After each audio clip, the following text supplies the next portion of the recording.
You never expect the person you love most to simply vanish. No goodbye, no note, no warning, just gone.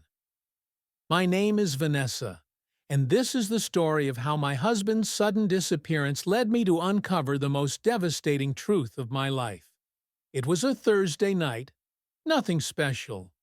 We had dinner together, talked about his day at work, laughed over a silly video. He kissed me goodnight and said, "I'll see you in the morning." But the next morning, his side of the bed was cold. I figured he'd left early for work. Meetings, maybe. But when I called, his phone went straight to voicemail. Hours passed. No calls, no texts. No one at his job had seen him. No friends had heard from him. I was panicking. By midnight, I reported him missing. Jacob and I had been married for 9 years. He was my everything, my partner, my best friend. We met at a coffee shop. He spilled his drink on my laptop and offered to pay for the damage. Instead, we ended up talking for 4 hours straight.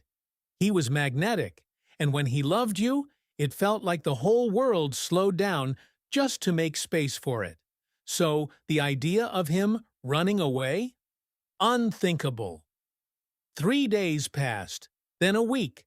The police found his car abandoned by the river. No signs of foul play. His wallet, phone, and keys were missing. But there was something odd. Inside the glove compartment was a receipt from a hotel just 40 minutes away. I drove there, heart pounding. The receptionist confirmed. Yes, Jacob had checked in. Yes, he had been staying there. For 3 weeks before the night he vanished. 3 weeks while I thought he was at work. While we shared dinner, kisses, and promises, he was living a double life. The hotel staff let me in. His things were still there, clothes, books, even his cologne.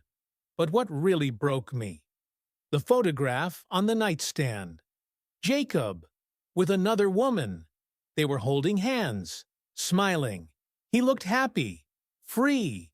On the back of the photo, there was a note in his handwriting.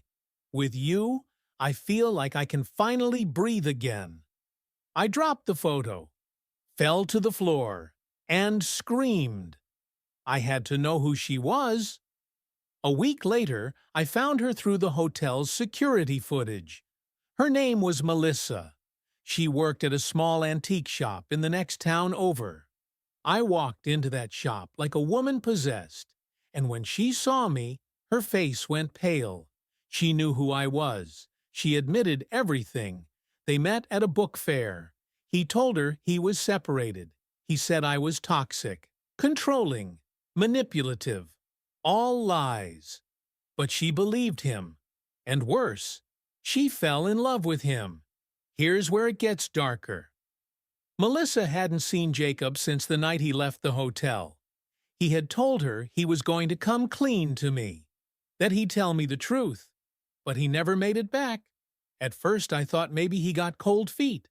Maybe he ran off somewhere. Ashamed. Scared. But the truth? Jacob had been in a car crash that night. Unidentified. No ID. No phone. He died instantly. His body remained in the morgue for over a week before they finally identified him. That's how I found out. Not from a call, not from a goodbye. From a cold clinical statement from a coroner. I didn't know how to feel. Angry, heartbroken, relieved. All I knew was I had been mourning the wrong man. The man I lost wasn't the man I thought he was. My marriage, my memories, all built on a fantasy. A version of him that only existed in my mind. He had loved me. I believed that.